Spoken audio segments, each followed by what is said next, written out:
नमस्कार दोस्तों, स्वागत है आप सभी का बुक टॉक चैनल पर। मैं प्रमोद कुमार, राजस्थान से हिंदी लेक्चरर। आज से हम आगामी शिक्षक भर्ती परीक्षाओं में हिंदी विषय से, चाहे वो फर्स्ट ग्रेड हो, चाहे वो सेकंड ग्रेड हो, या उत्तरी भारत की कोई भी परीक्षाएं जिसमें हिंदी साहित्य से संबंधित ज्ञान को पूछा जाता है, उसके बारे में बात करेंगे। उन सभी परीक्षाओं में हमें हिंदी साहित्य की तैयारी किस तरह से करनी है तथा हमें अपने इच्छित चयन को किस प्रकार से प्राप्त करना है, इसके बारे में विस्तार से बातें अभी करेंगे। जब भी कोई विद्यार्थी किसी परीक्षा की तैयारी शुरू करता है तो उसके सामने कुछ चुनौतियां रहती है, जिसका सामना करते हुए वह तैयारी कर अपने सिलेक्शन को निश्चित करता है। पर कई बार क्या होता है कि उन चुनौतियों से पार पाना एक विद्यार्थी के लिए थोड़ा मुश्किल हो जाता है। इसके लिए अगर वो विद्यार्थी शुरू से ही कुछ सावधानियां रखें तो चयन होने का जो प्रतिशत है वो बढ़ जाता है।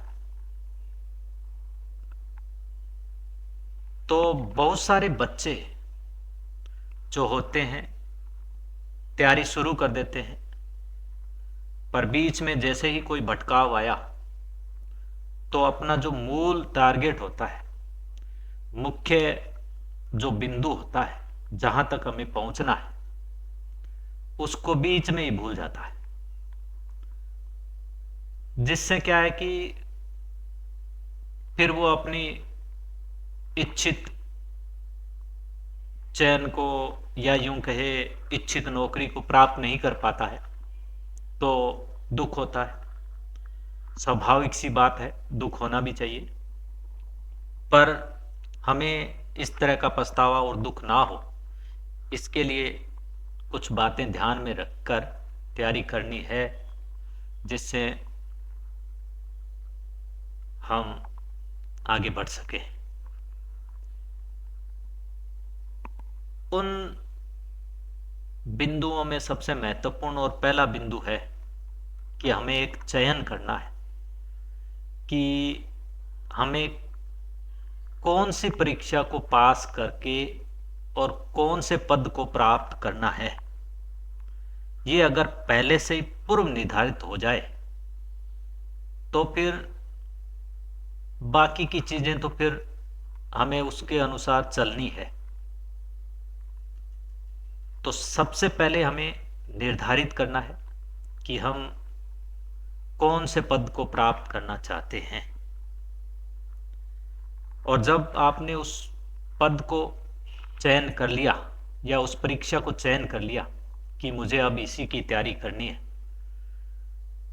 तो फिर दूसरी बात आती है कि उस परीक्षा को देने के लिए क्या हम एलिजिबल है, क्या हम योग्य है।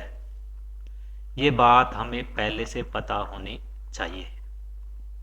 कई बार क्या होता है कि एक दूसरे व्यक्तियों से सुनकर या साथियों से सुनकर हम ऐसा मान लेते हैं कि ये मैं परीक्षा दे सकता हूं, पर बाद में हमें पता चलता है कि ये वाली परीक्षा हम नहीं दे सकते। तो हमारा जो एक लंबा समय उसकी तैयारी में हमने लगाया वो व्यर्थ निकल जाता है। तो दूसरा ये है कि जो अपनी योग्यताएं हैं वो पूरी होनी चाहिए, जो उस परीक्षा में निर्धारित की गई है। इसके बाद फिर उस परीक्षा से संबंधित जो भी सिलेबस है, उस सिलेबस को आप हार्ड कॉपी में 2-3 प्रतियों के अंदर अपने पास रखें। और जब भी आप तैयारी करें, जब भी आप पढ़ें, तो वो सिलेबस की कॉपी आपके सामने रखी हो, जिससे आपको पता चले कि मुझे क्या चीज़ पढ़नी है और क्या मुझे छोड़नी है। कई बार जो विद्यार्थी होता है वो जिज्ञासु होता है और वो चाहता है कि मैं पूरा ज्ञान प्राप्त कर लूं।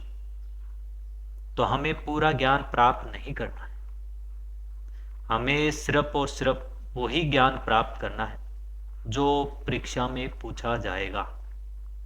हमें किसी भी विषय पर पीएचडी नहीं करनी है, उसके लिए हमें बाद में समय प्राप्त मिलेगा। आप चाहो तो किसी भी विषय पर बाद में पीएचडी कर सकते हो, लेकिन अभी हमारा समय ये है कि हमें सिर्फ और सिर्फ अभी हमारे चयन के बारे में सोचना है।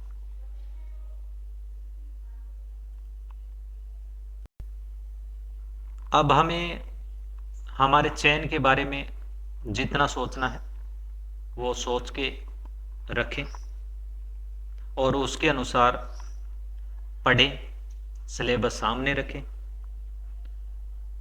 इसके बाद में फिर बहुत ज़रूरी और महत्वपूर्ण जो बात है वो ये है कि जब भी आप तैयारी करते हो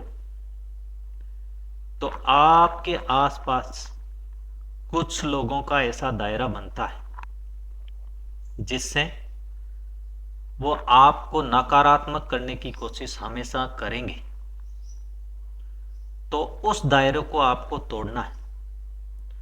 और एक बात या एक शब्द में मैं ये कहना चाहूँ तो कह दूँ कि ऐसे लोगों से आपको अपने एग्ज़ाम तक दूर रहना है, जो आपको कोई भी तरह की नकारात्मकता की तरफ लेके जाए। इसके साथ साथ मैं तो यूं कहूँगा कि जब तक आपका सिलेक्शन नहीं हो तब तक आप इस वातावरण से एक तरह से गायब हो जाओ। एक साधु जिस तरह से गुफाओं में रहता है उसी तरह से आप एकांतवासी हो जाओ। ये समय थोड़ा है, जब तक आपका एग्जाम नहीं हो जाता तब तक है, और इस समय को आप मैनेज कर सकते हो।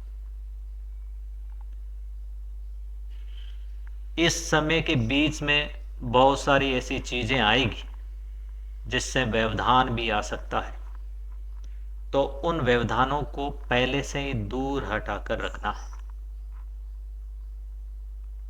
जिससे आप अपने चयन के नजदीक जा सको। इसके अलावा बहुत सारी चीजें नहीं पढ़नी है,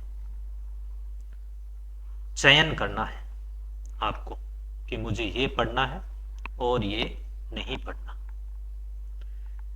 एक निर्धारित चीजों को बार बार आप पढ़ोगे तो ज़्यादा अच्छा है, बजाय इसके कि आप बहुत सारी चीज़ों को एक या दो बार पढ़ो। यानी मेरा कहने का मतलब ये है कि आप एक ही चीज़ को बार बार पढ़ो जिससे आप उसमें महारत हासिल कर लो। इतनी महारत हासिल कर लो कि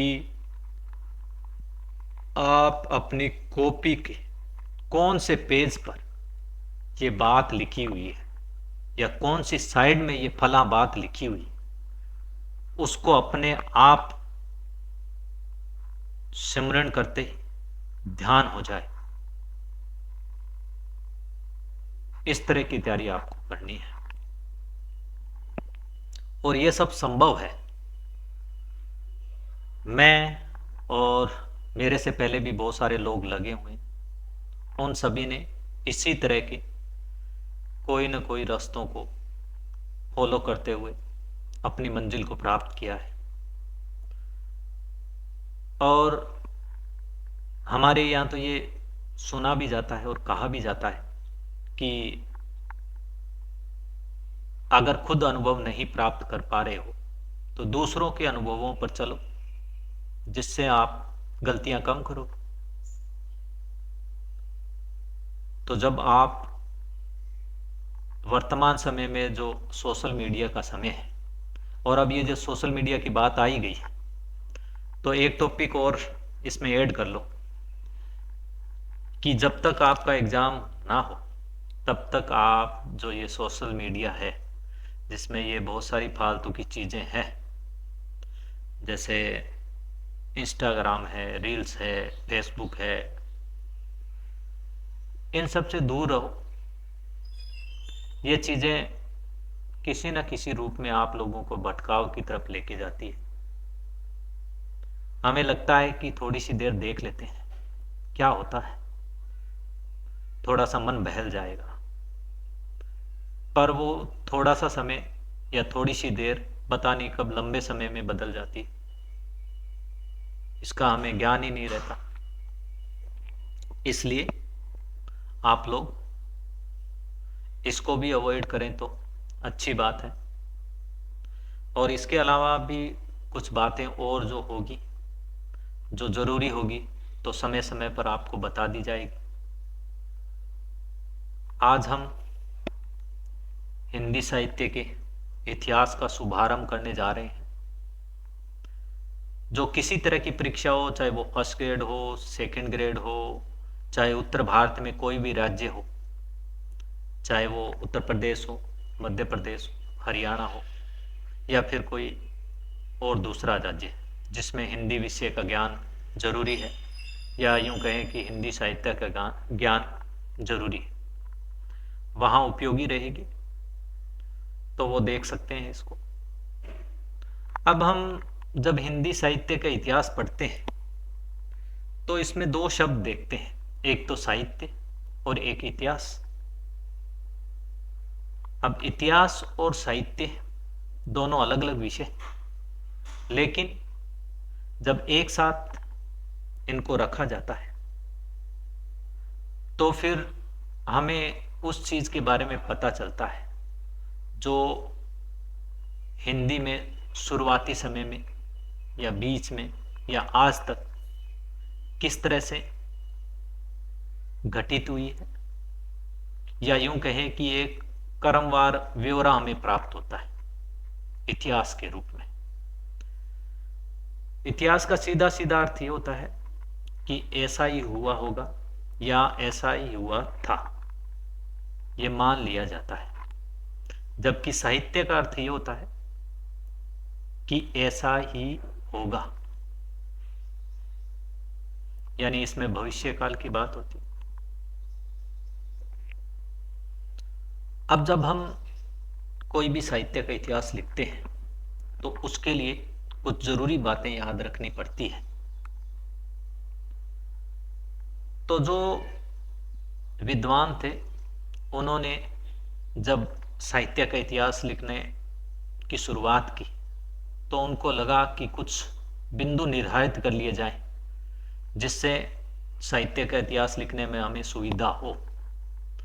उनमें एक विद्वान है जो पाश्चात्य विद्वान हेरोडोट्स, उन्होंने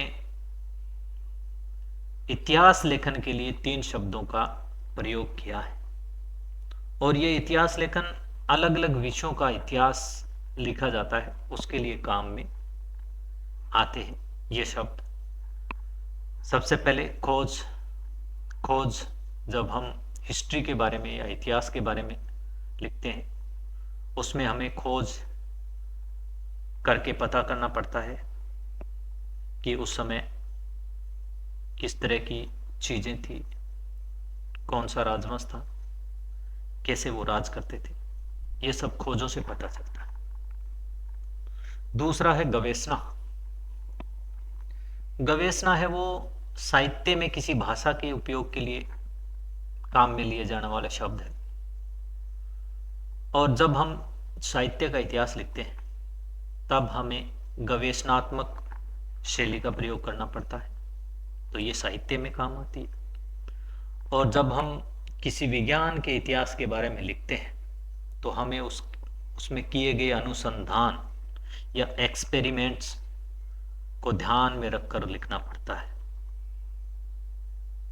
तो हेरोडोट्स ने खोज, गवेषणा और अनुसंधान 3 शब्दों का प्रयोग किया है इतिहास लेखन में।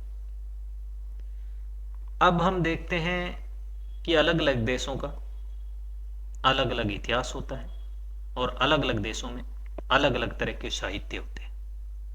और जब साहित्य का इतिहास अलग अलग देशों में लिखा जाता है तो उनकी कुछ प्रवृत्तियां पहले से निर्धारित कर ली जाती है। उसी तरह की प्रवृत्ति पाश्चात्य साहित्य का जो इतिहास लिखे उसमें वो काम में ले रहे हैं, वो है यथार्थवाद का प्रयोग। यथार्थवाद यानी विकासवाद दोनों एक ही बात है। तो जो पाश्चात्य विद्वान है वो साहित्य का इतिहास लिखते हैं तो यथार्थवाद या विकासवाद पर जोर देते हैं, जबकि भारतीय इतिहास जब साहित्य का लिखा जाता है तो उसमें आदर्शवाद तथा आध्यात्मवाद 2 शब्दों को आधार बनाकर लिखा जाता है। तो पाश्चात्य में तो यथार्थवाद और भारतीय इतिहास लेखन या साहित्य इतिहास लेखन में आदर्शवाद या आध्यात्मवाद की मुख्य भूमिका रहती है। अब जब साहित्य का इतिहास लेखन होता है तो उसमें कुछ शर्तें होती हैं। तो 2 शर्तों को मुख्य माना गया। एक शर्त है कालक्रम। कालक्रम का मतलब है कोई चीज का एक निश्चित क्रम में होना। जैसे एक कोई घटना पहले घटित हुई, दूसरी उसके बाद, तीसरी उसके बाद, तो इनका एक क्रम बनता है काल के अनुसार, उसको हम बोलेंगे काल क्रम। इससे हमें पता चलता है कि फला काल के अंदर किस तरह की रचनाएं लिखी जा रही थी। और दूसरी शर्त है उस काल की प्रमुख प्रवृत्तियों का उल्लेख। जब भी साहित्य का इतिहास लिखा जाता है उसमें मुख्य शर्त यही होती है कि उस काल की प्रमुख प्रवृत्तियां क्या है, यानी उस समय लोगों के जो भाव थे, लोगों की जो सोच थी, वो किस तरह की रही होगी, या कवि की सोच किस तरह की रही होगी रचना को लिखते समय, उसी को हम कहेंगे उस काल की प्रमुख प्रवृत्ति। तो इनको ध्यान में रखना बहुत जरूरी है। अब कुछ विद्वान हैं जिन्होंने अपने अलग अलग मत दिए हैं, जिनके अनुसार साहित्य इतिहास लेखन में कुछ तत्वों को स्वीकार उन्होंने किया है। उनमें से एक है फ्रेंच विद्वान तेन। कहीं कहीं इनका नाम वेन भी मिलता है, तो तेन और वेन में ज़्यादा कोई अंतर नहीं है, आप तेन और वेन को एक ही मानेंगे। उन्होंने साहित्य इतिहास के लेखन के लिए 3 तत्वों को मुख्य माना है, जिसमें से पहला है जाति, दूसरा है वातावरण और तीसरा है क्षण विशेष।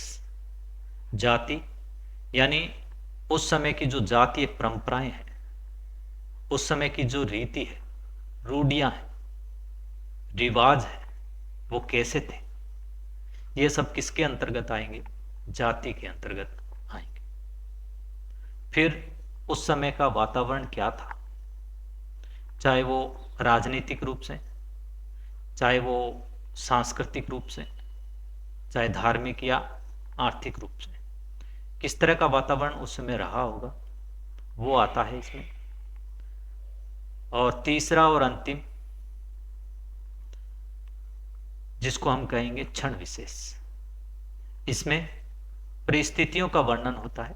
परिस्थितियों का वर्णन का मतलब है जिस समय रचना लिखी गई वो कैसी परिस्थितियों में लिखी गई और उस समय कौन सी घटना ऐसी घटित हुई जिसके कारण उस रचना का सृजन करना पड़ा। वो सब विश्लेषण किसमें आता है? क्षण विशेष में आता है। अब कोई भी विद्वान अपनी जब एक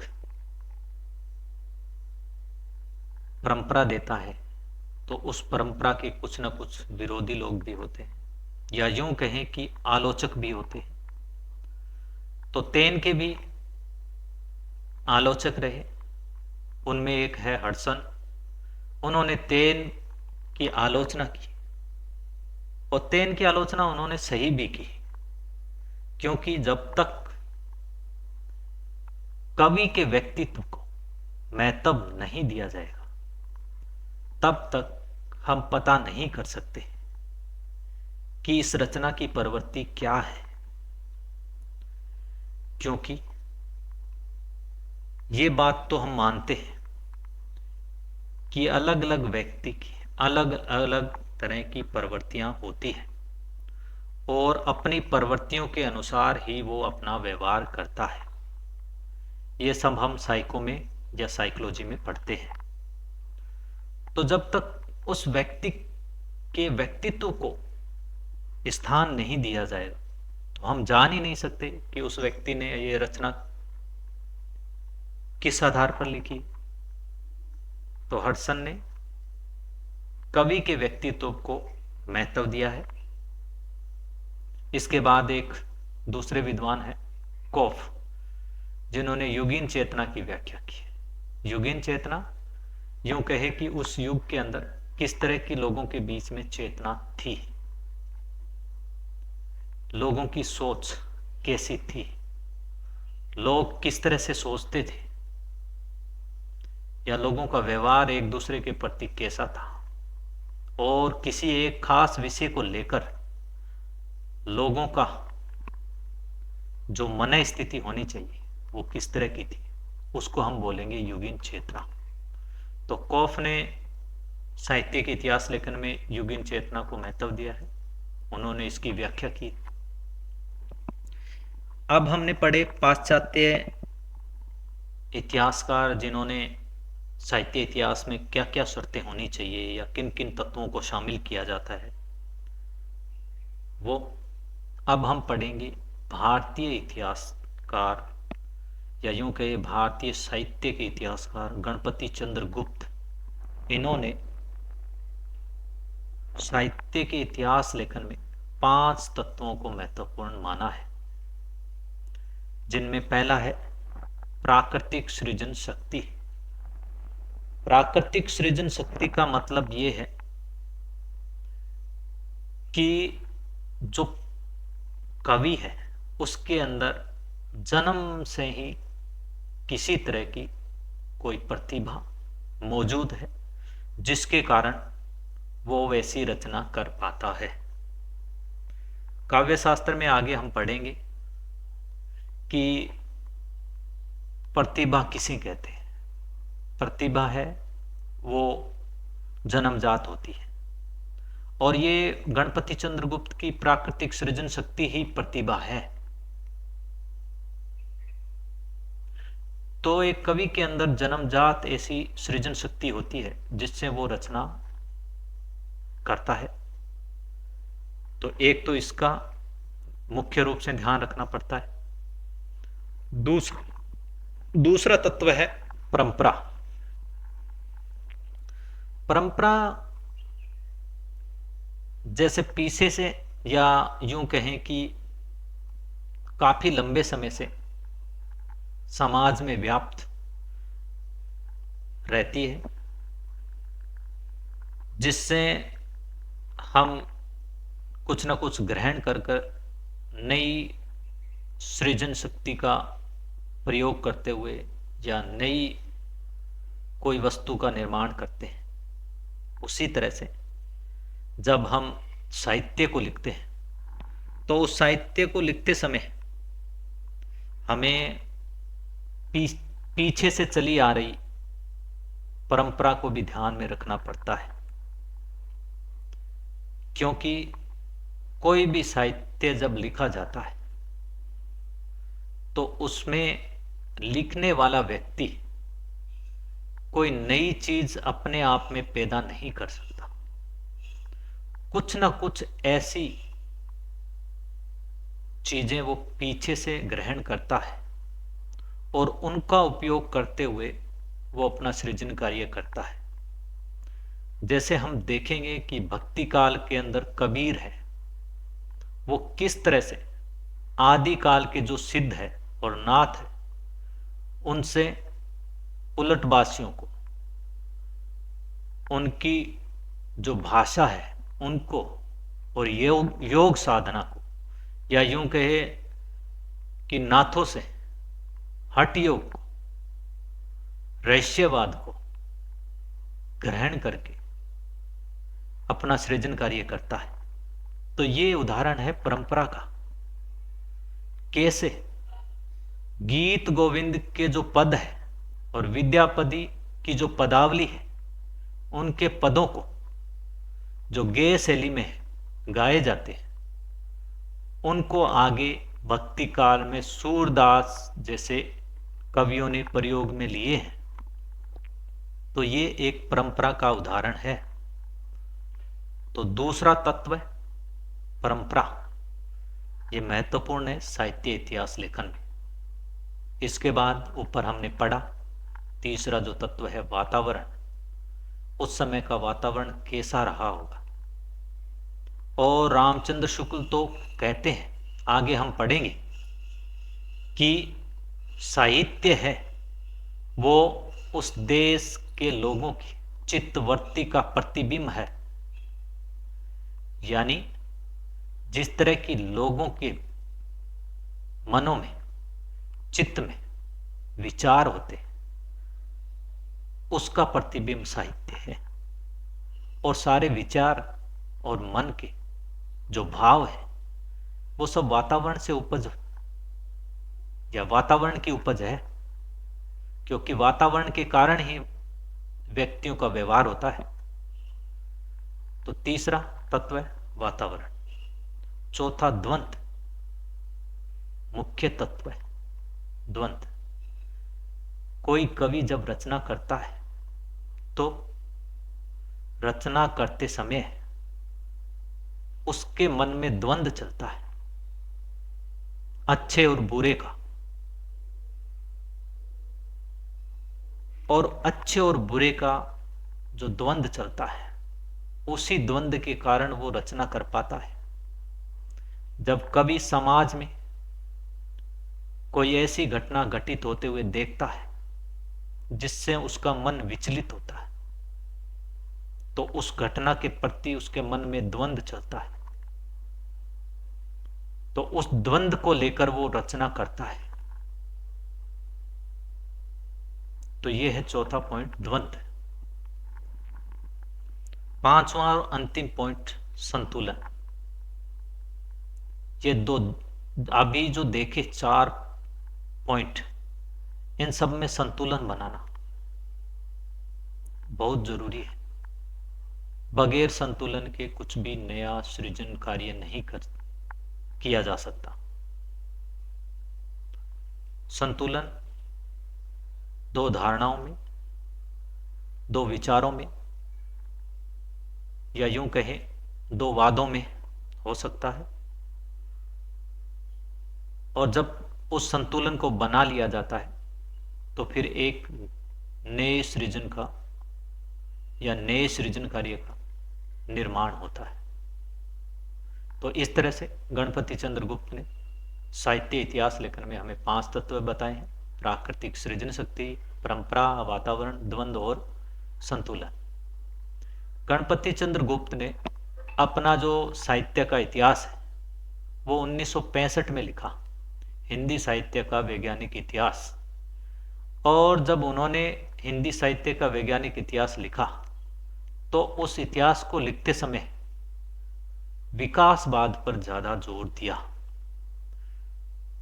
और विकासवाद की अवधारणा है वो पाश्चात्य विद्वानों ने प्रयोग में ली है। यथार्थवाद या विकासवाद पाश्चात्य विद्वानों की साहित्य इतिहास लेखन में देन है, और उसी का अनुसरण गणपति चंद्रगुप्त ने अपने इतिहास में किया है। इसके बाद में एक नोट है, संवत में 57 वर्ष हम कम करेंगे तो ईस्वी सन की प्राप्ति होती है, और शताब्दी हमेशा ईस्वी सन की बनती है। अब हम देखते हैं कि आज जो हमने पढ़ा वो हिंदी साहित्य की भूमिका है, और यहाँ से हमें अपने मन में एक खाका तैयार करना है हिंदी साहित्य के इतिहास को पढ़ते समय। इसके बाद में हम धीरे धीरे उसमें अंदर प्रवेश करेंगे और एक एक बातों को समझते हुए, और जो जो जरूरी जरूरी चीज़ें हैं हमारे एग्ज़ाम के अकॉर्डिंग उन सब पर अपना ध्यान केंद्रित करेंगे। आज मैं आप लोगों का ज़्यादा समय नहीं लूँगा। आज का टॉपिक इतना ही, वीडियो लंबा हो सकता है। और दूसरी चीज़, हो सकता है कि इसमें बहुत सारी खामियां हो, क्योंकि मैं तकनीकी रूप से इतना सक्षम व्यक्ति नहीं हूँ। ये तो मेरे एक दो साथी है जिन्होंने थोड़ा मुझे बोला कि आप ऐसा करो, तो मैंने इसकी शुरुआत की है।